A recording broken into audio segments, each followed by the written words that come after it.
Good morning, students. Welcome to Statewide Live Online Lectures. Myself, Bhavya Keni from Gumpa Road English Municipal School. I welcome you all for the lecture today. Yesterday, we started with Political Science, chapter number 2, that is India's Foreign Policy. Did half a part of the lesson. Today, we will continue with the further part of the chapter. Before continuing with the further part of the chapter, let's revise what we have done yesterday. We did the concept of foreign policy, okay, wherein we understood that all the countries are members of the international system that exists, and we have already studied that none of the countries is completely self-reliant, that is self-sufficient, and hence there is a mutual interdependence in the international system. So only this interdependence should not only be benefit for few countries, there should be efforts need to be made to ensure that it benefits each and every nation, and each country has to decide the nations with which it should be friend, or in which group of country it should participate, or what position it should take in international relations. So taking into consideration when such decisions are made after giving a serious thought over it or thoughtfully, the theoretical framework in such decisions are taken, it's known as or called as foreign policy. Now, next concept what we did is national interest. Now, when it comes to national interest or foreign policy, the common thing is in both the situation, we just think about what is beneficial for our country. According to that, we take the decisions. So, when it comes to national interest, here also the decision are taken after giving a careful thought to what is beneficial and good for our country. That time we say that we are nurturing or we are protecting our taking care of our national interest. Now national interest includes factors like defense, when and even economic development. Defense is like protection of our country's independence, sovereignty, and the integrity at it is considered as a highest national interest. When the factors like economic development is also an important national interest. If there is a economically weak nation, it will not be able to maintain its independence. So economic development is also understood to be an important national interest next to defense. Then we did the factors which influence foreign policy. Like what are the factors which affect foreign policy, or what are the factors which are considered while before deciding the foreign policy. The first factor is geographical location. Okay, so the geographical location of any, when you observe a globe or a map, as we discussed, we see some countries are far away, some few are neighboring countries, some have long coastline, some are good in mineral wealth, so some have more population, the topography, the coastline, some are good in natural resources. So when all these factors are need to be considered while deciding the foreign policy of any country. The second factor is the political system. When it comes to political system, it's like the federal political system is taken into account, wherein it's a system of government in which several states form a unity but remain independent in internal affairs. And they take into account the tendency of constituent states while shaping foreign policy, because whatever event that goes on or affairs that goes on in neighboring nations, it affects the constituent states.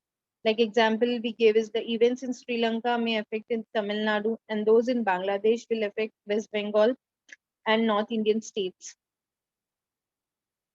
Indian states.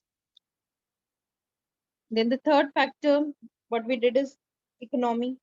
Now, in under economic condition of any country, okay, the present state of economy, that is the state of country in terms of production of goods, consumption of goods and services, and supply of money.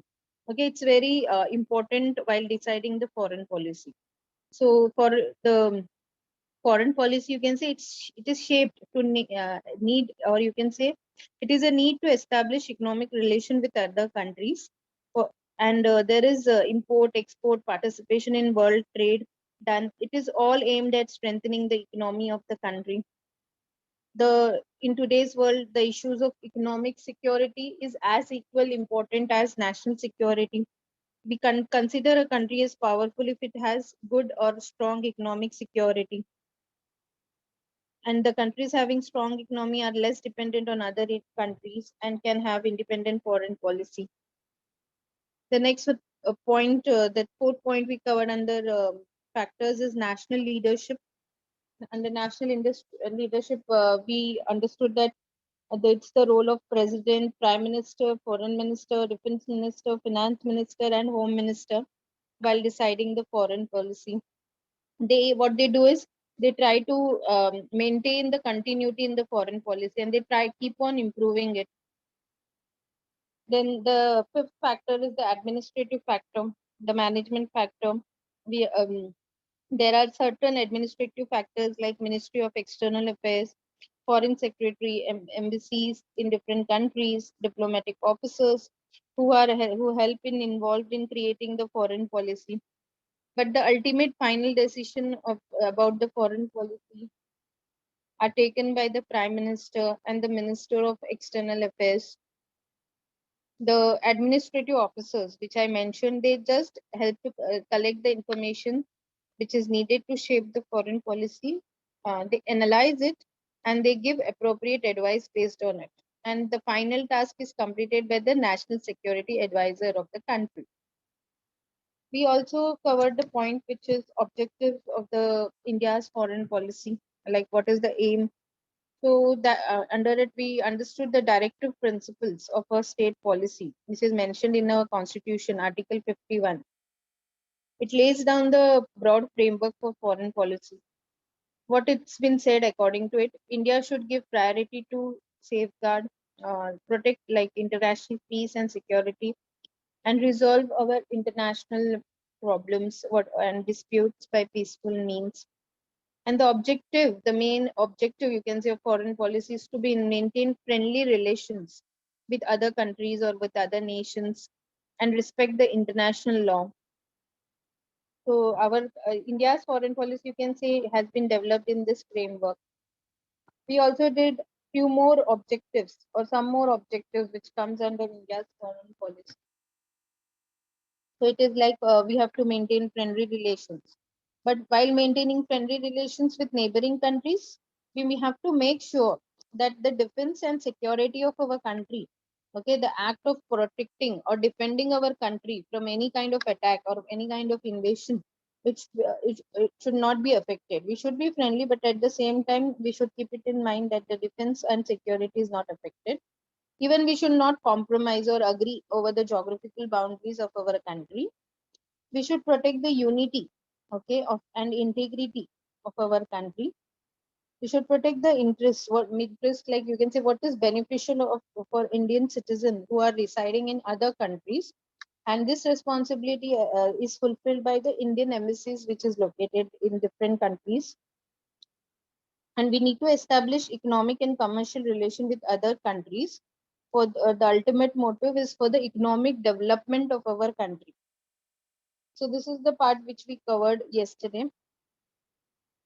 Now let's continue with the further part of the chapter. Now, a review of India's foreign policy. Now, we shall now take a review of India's foreign policy, that is in two stages.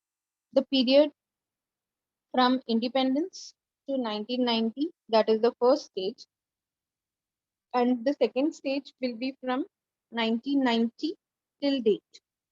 Okay, so before moving on to this first stage and second stage, we will first look at the early phase, the initial phase of India's foreign policy after independence.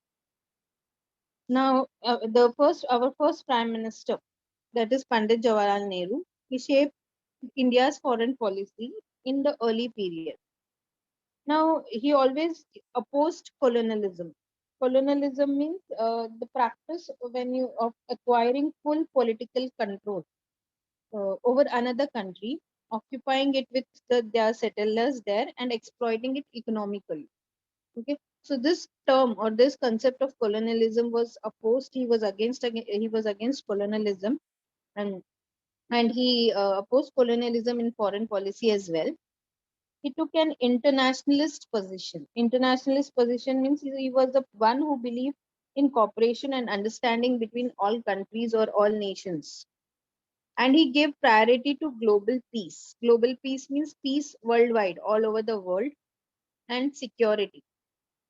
Three things that influenced India's foreign policy in this period means the early phase. What was the first one was we made an effort to understand all international events and developments independent without any pressure from any power. Okay, so ours is an independent country. So what we did in the early phase, we made understood what all events or what all development that took place all over the world without any kind of pressure from other nations.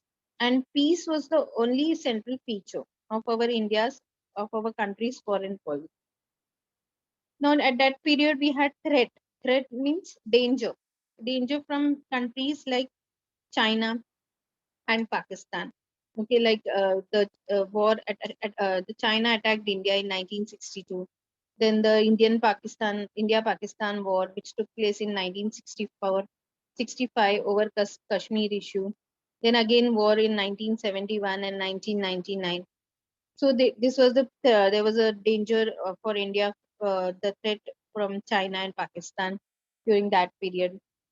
And there was one more feature of India's foreign policy at this time was the insistence on self-reliance. Self-reliance means to be self-sufficient in one's own power and resources rather than those of others.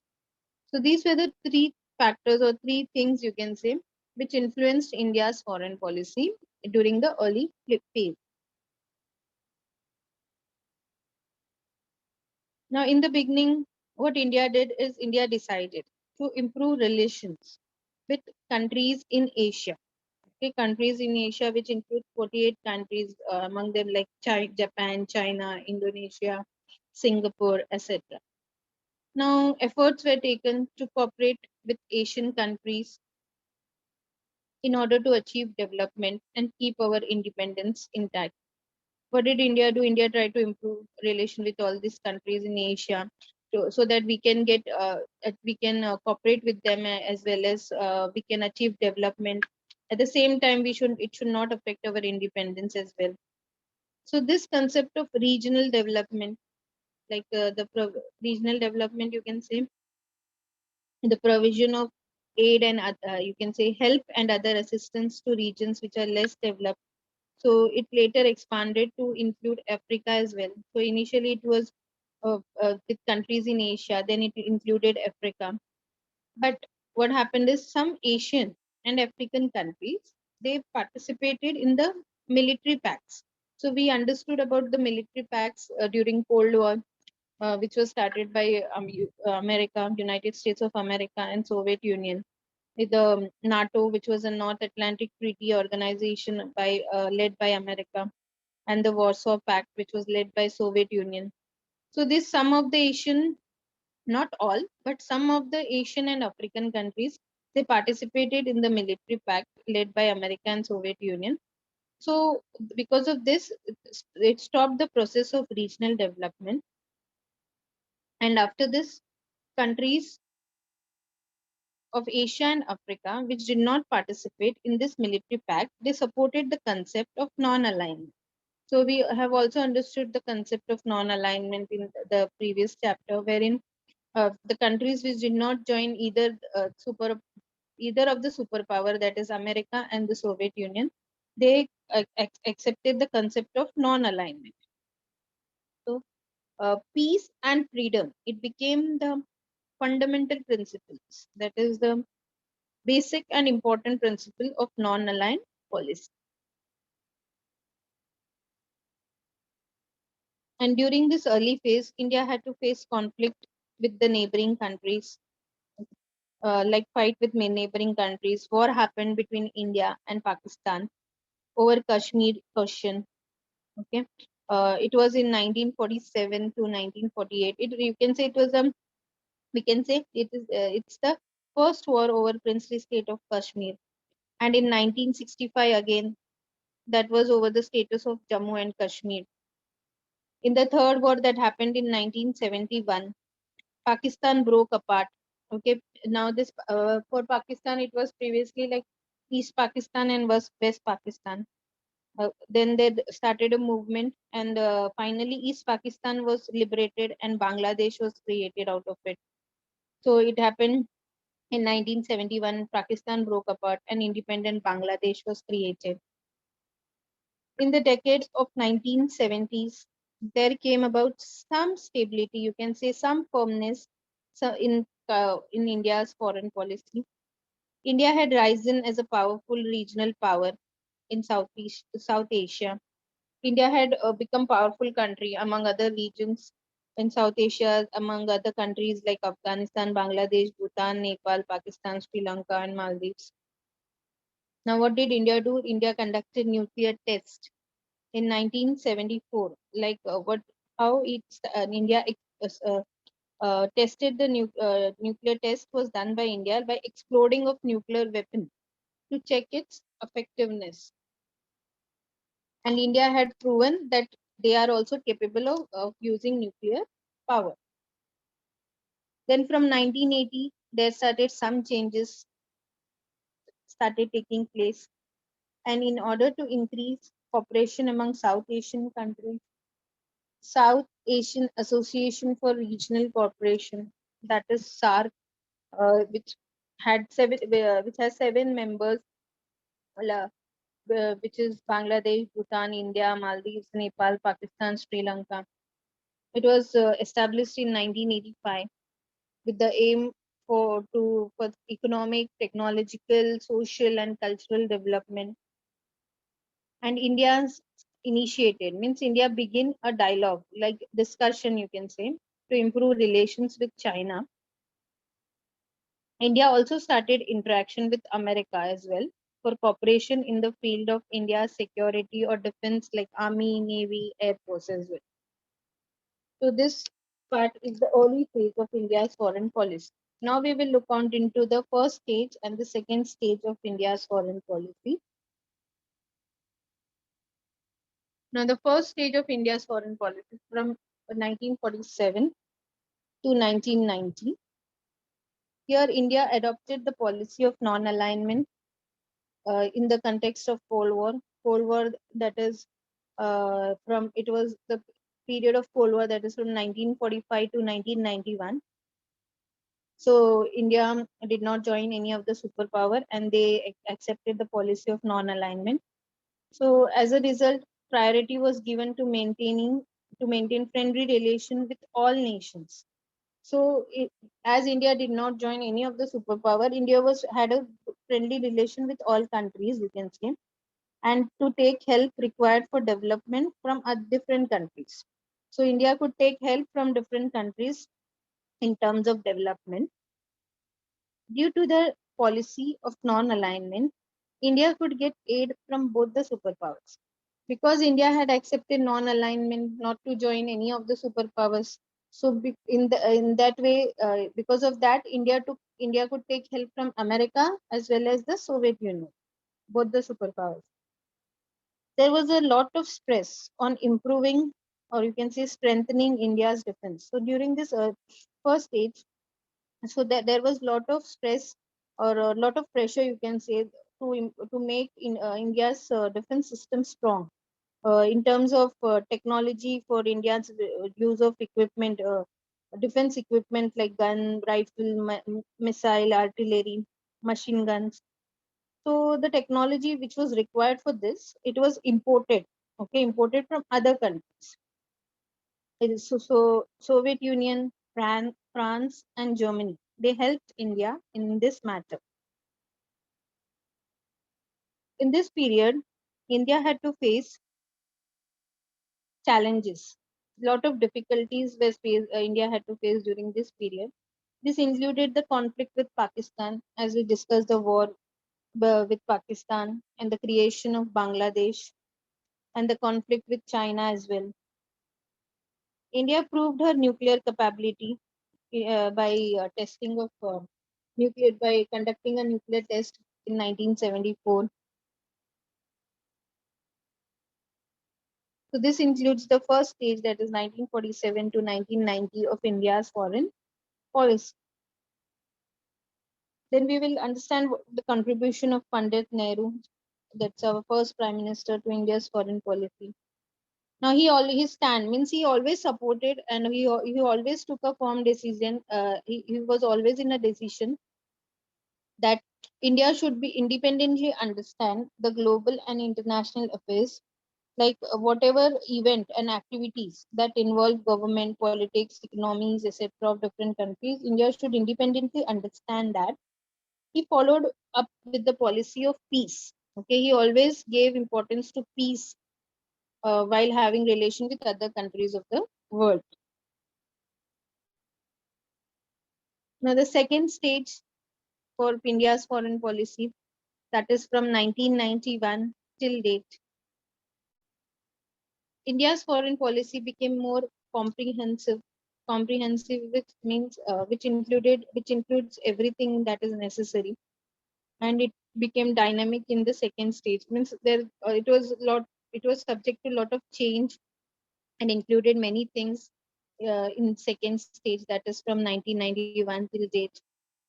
In the post Cold War means after 1991 period, the priority was no longer remained to political and military relations.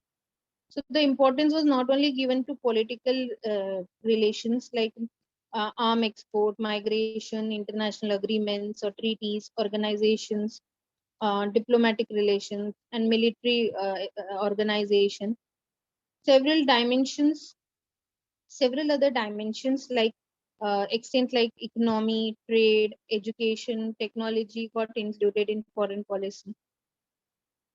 After 1991, India reduced the government control, means control of government over the economy of the country, and we adopted the free market policy. Free market policy means when there is a voluntary exchange of laws of supply and demand provide the sole basis for the economic system without government intervention. So India adopted free market policy, and then naturally there was an increase in trade with neighboring countries as well, and our share in world trade increased.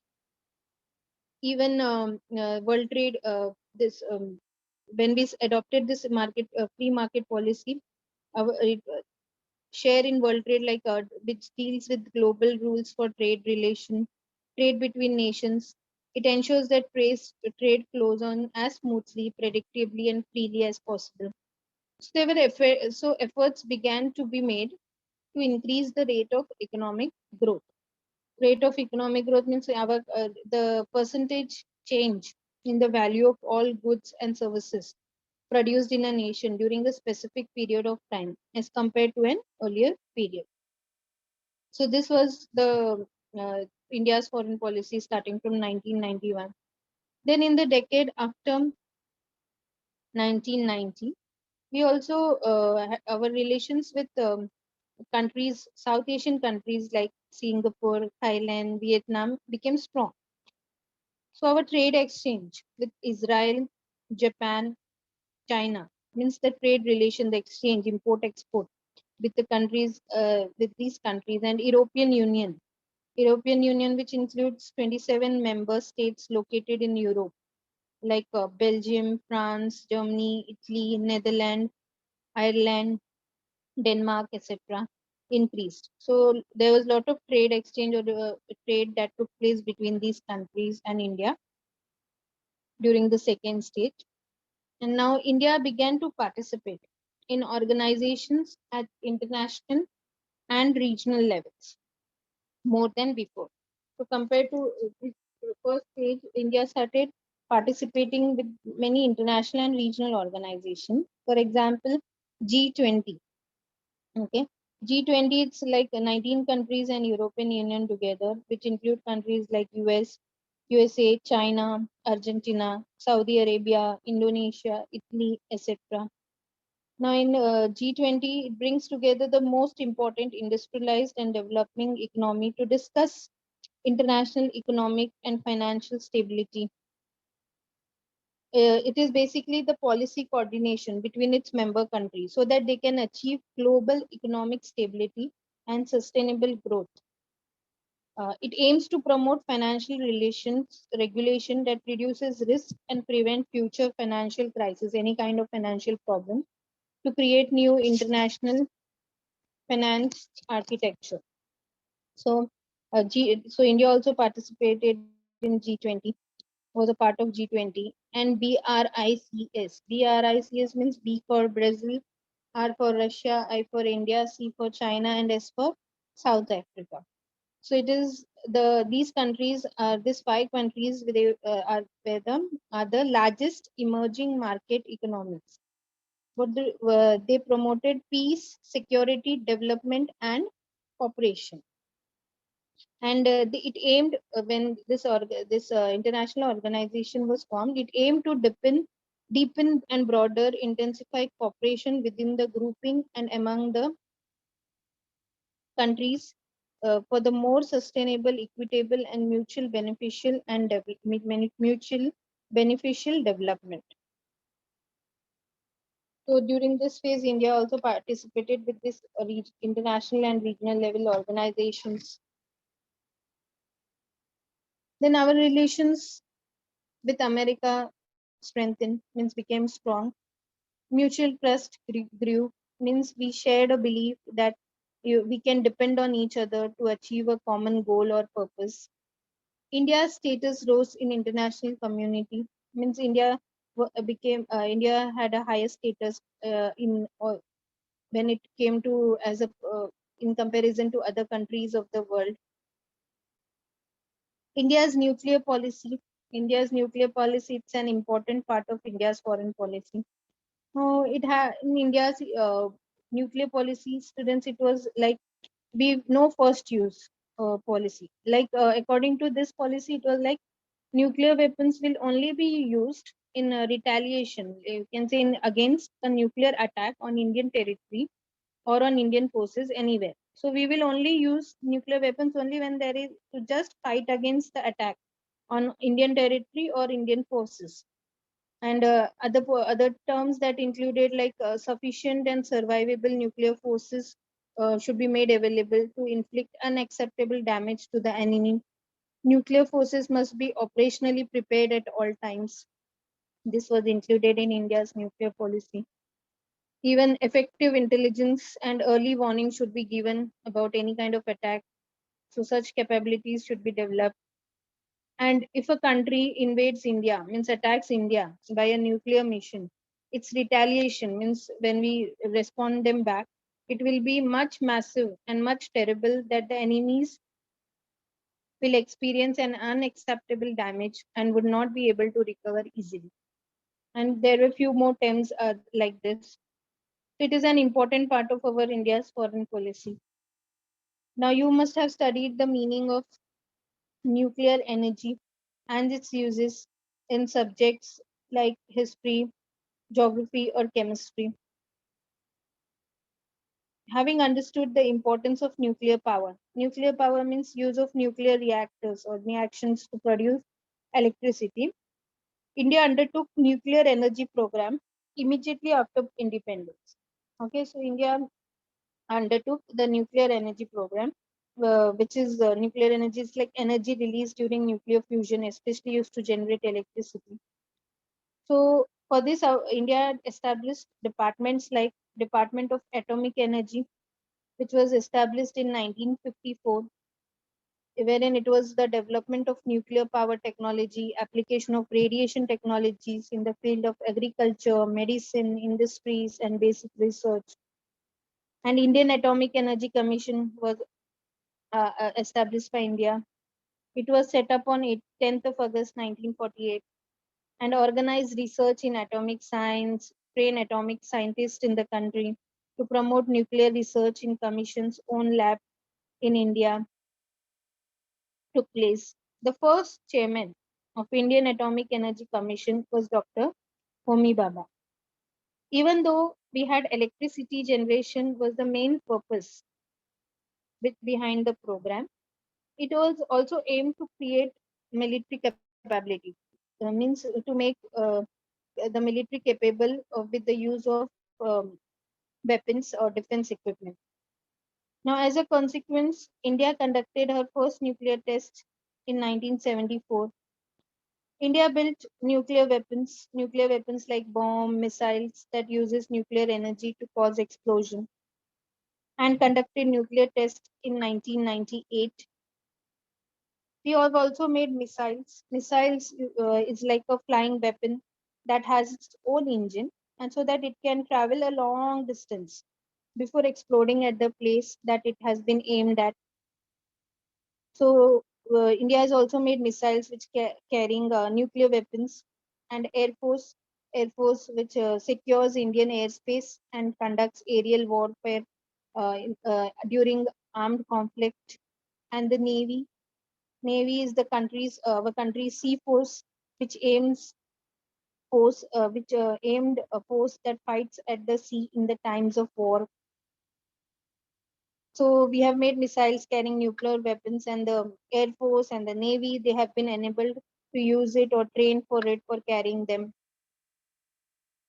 Now India is now a country which has nuclear weapons, means enough of nuclear weapons like missiles, like Agni 1, 2, 3, Prithvi 1, bombs. We have accepted the role of responsible nuclear power, means to use the nuclear power responsibly. India has been consistently supporting efforts for disarmament. Disarmament means reduction in the use of nuclear weapons, because it is India's position that there should be peace and security in the world. So India has also always supported disarmament, and India has always been saying that there should be peace and security all over the world. Having taken a survey of foreign policy in this way, then next chapter we are going to study on India's defense system. So what are the points, students, you will remember for this chapter? Each country has to take a decision regarding what the first is the nation with which it should be friendly, or in which bloc it should participate, what position it should take in international relations. So each country takes decision regarding these three reasons, related to these three reasons. Then the theoretical framework in which international decisions are taken. So that is known as foreign policy. Now, foreign policy, it has an important place where in the discipline of international politics, which studies the international relations between nations. National interest, when it comes to national interest, it is fostered through foreign policy. National interest implies the means through which the independence and sovereignty of a country can be safeguarded, that is protected.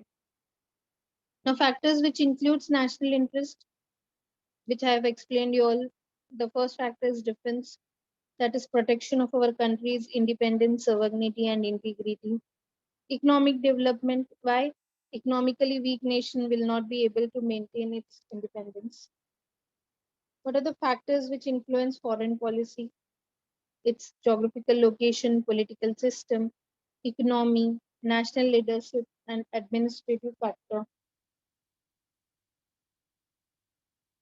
Geographical location, it's like distance between countries, size, population, topography, coastline, availability of natural resources. They all are considered while deciding foreign policy when it comes to geographical location. Political system, now our nation's parliament, it discusses various aspects. Opposition parties, they raise questions over the same. Inclination of constituent states, then affairs in neighboring states that affect constituent states, like event in Sri Lanka affect Tamil Nadu, affairs in Bangladesh may affect West Bengal and Northeast Indian states. Then economy as a factor, economic relations, export, import, participation in world trade affect foreign policy, and proportion of economic security is also important in comparison to national security. The national leadership, which includes president, prime minister, foreign minister, defense minister, finance minister, home minister, while deciding and maintaining the continuity of foreign policy. Pandit Jawaharlal Nehru's contribution to foreign policy is non-alignment. Atal Bihari Vajpayee's contribution to foreign policy is to improve Sino-Indian relation. Then administrative factors, it's the Ministry of External Affairs, Foreign Secretary, embassies, and diplomatic officers. Role of this administrative officer, they collect and analyze information and give appropriate advice. Officer who give shape to foreign policy in the end is the National Security Advisor. The guidelines to shape foreign policy is mentioned in Directive Principle of State Policy under in our Constitution, Article 51, broad framework. What is the objective of foreign policy? Is to maintain friendly relation with other nation, respect international law.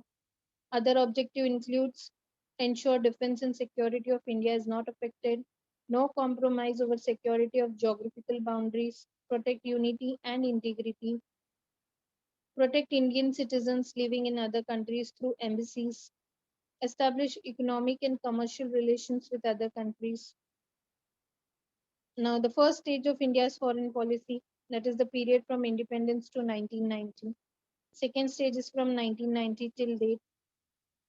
Pandit Jawaharlal Nehru took an international stand over opposition to colonialism, priority to global peace and security.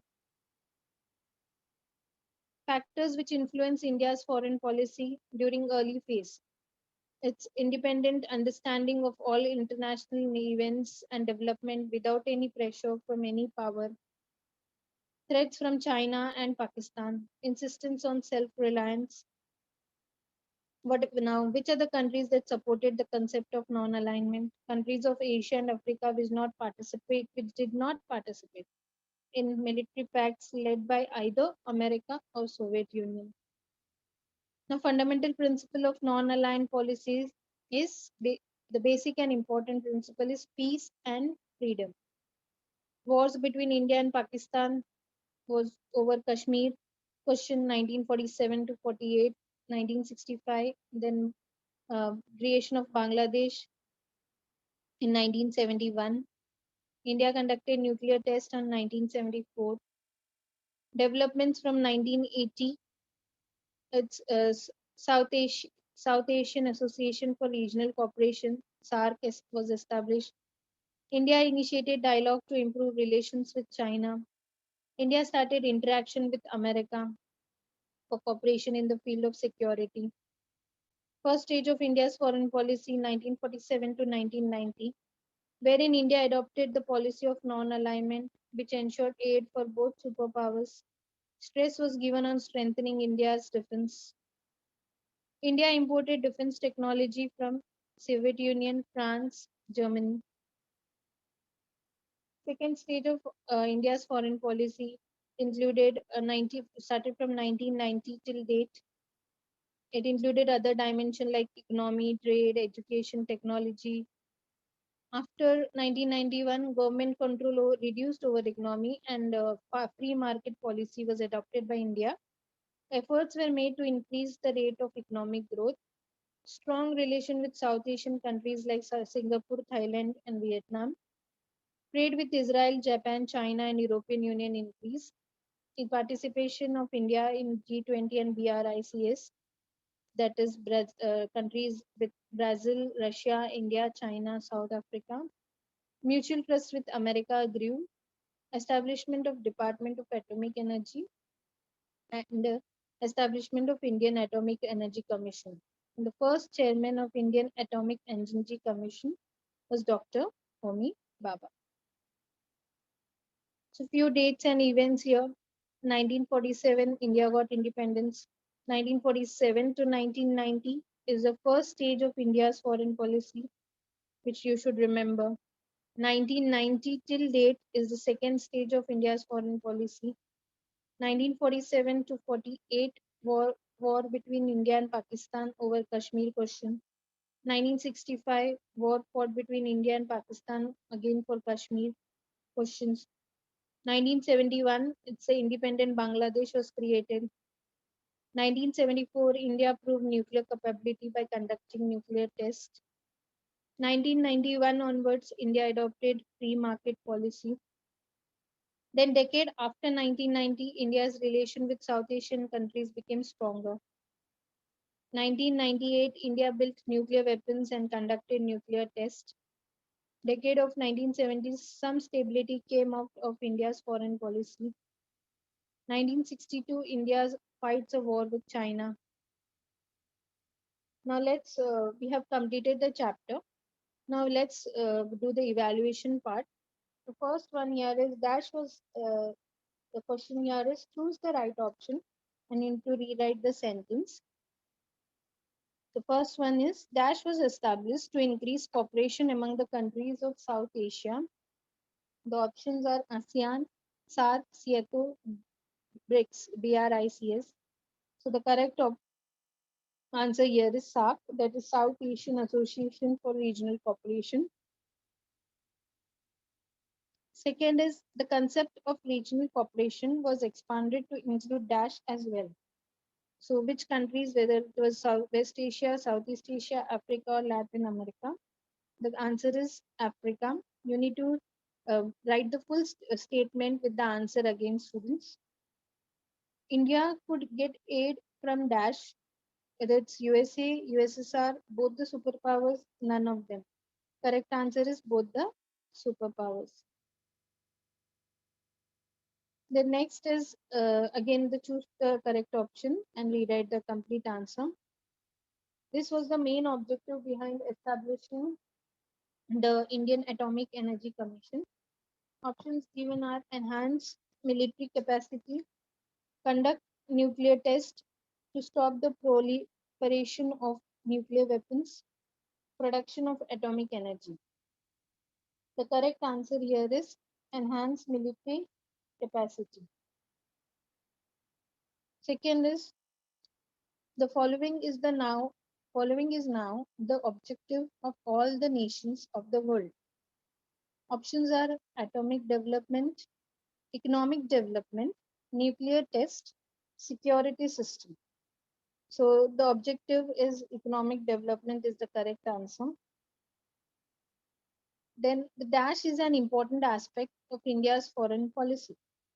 Options are free economic policy, interdependence, non-alignment, nuclear development. So the correct answer is non-alignment. Fourth one, India conducted nuclear test in 1974 at Dash. So options are Sriharikota, Tumba, Pokhran, Jaipur. The correct answer is Pokhran. Then Prime Minister Dash shaped India's foreign policy during the early period. Options are Pandit Jawaharlal Nehru, Dr. Manmohan Singh, Atal Bihari Vajpayee, Rajiv Gandhi. Correct answer is Pandit Jawaharlal Nehru. Foreign policy is framed to establish economic and dash relations with other countries for achieving economic development of India. Options are social, commercial, economic, all of the above. Correct answer is commercial. Then next one, the period from independence to dash can be considered as the first stage. Options are 1984, 1990, 1992, 2011. Correct answer is 1990. Peace and dash became the fundamental principles of non-aligned policy. Options are justice, freedom, relations, power. Correct answer is freedom. Then the first chairman of Indian Atomic Energy Commission was Dash. Options are Dr. Vikram Sarabhai, Dr. APJ Abdul Kalam, Dr. Homi Bhabha, Dr. Manmohan Singh. Correct answer is Dr. Homi Bhabha. After Dash, India reduced the government control over the economy and adopted the free market policy. Options are in the year 1992, 1991, 1984, 1957. Correct answer is 1991. The next one, in the decade after 1990, our relation with South Asian countries like Dash, Thailand, Vietnam, etc. became stronger. Options are China, Japan, Indonesia, Singapore. Correct answer is Singapore. Then we have question, answer the following question in detail. Name the three things that influenced India's foreign policy in early phase. So three things that influenced India's foreign policy in this period, or that is early phase. We made an effort to understand all international events and development independently without any pressure, without pressure from any power. Had always been an central features of India's foreign policy.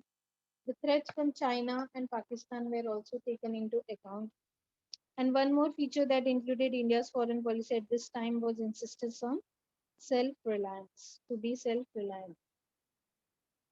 Next question, how did India promote the concept of regional development in the beginning? Now, here you have to answer in points only, students. At the beginning, India decided to improve relations with countries in Asia. Efforts were taken to cooperate with Asian countries in order to achieve development and keep our independence intact. Concept of regional development later expanded to include Africa as well. But some Asian African countries they participated in military pacts led by America or Soviet Union. So this stopped the process of regional development. After this, countries of Asia and Africa which did not participate in these military pacts, they supported the concept of non-alignment. And peace and freedom became the fundamental principle of non-aligned policy. And we have few more questions here. Like name the three factors that influenced India's foreign policy in early phase. So we made an effort to understand all international events and development independently without any pressure from any power. Peace was the central feature of India's foreign policy. Then there was the threat from China and Pakistan was also taken into account. One more feature of India's foreign policy at this time was insistence on self-reliance. Then write about Pandit Jawaharlal Nehru's contribution to India's foreign policy in early phase. Prime Minister Pandit Nehru, he shaped India's foreign policy in early period. He opposed colonialism through India's foreign policy. He took an internationalist position and gave priority to global peace and security. Then we have described the conflicts that India had to face in its early phase of foreign policy. So in the early period, India had to face conflict with neighboring countries. Wars happened between India and Pakistan over Kashmir question in 1947 to 48 and 1965. In Third War that happened in 1971, Pakistan broke apart and independent Bangladesh was created. Then describe the important changes that took place in India's foreign policy from 1980. So from 1980, some important changes began to take place. So in order to increase cooperation among Asian countries, South Asian Association for Regional Cooperation, SARC was established. India initiated a dialogue to improve relation with China. India also started interacting with America for cooperation in the field of security. Then the question we have next is on what principle is India's foreign policy based? Now, India got independence in 1947, and from then onwards, we started shaping our foreign policy independently. So, the directive principle of state policy have laid down guidelines about how to shape foreign policy. Now, Article 51 among the directive principle of state policy lay down the broad framework for foreign policy. According to it, India should give priority to safeguard international peace and security and resolve our international problems and disputes by peaceful means. So the objective of our foreign policy should be to maintain friendly relations with other nations and respect international law. India's foreign policy till now has been developed in this framework. So we have completed the whole chapter with the evaluation part as well. Thank you, students.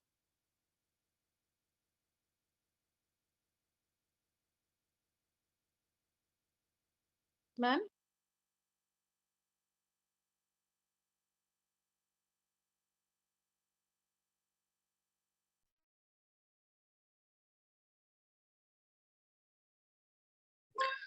Yes, ma'am. Have you finished? Yes, ma'am. Finished. Okay, ma'am. Thank you so much. Thank you, ma'am.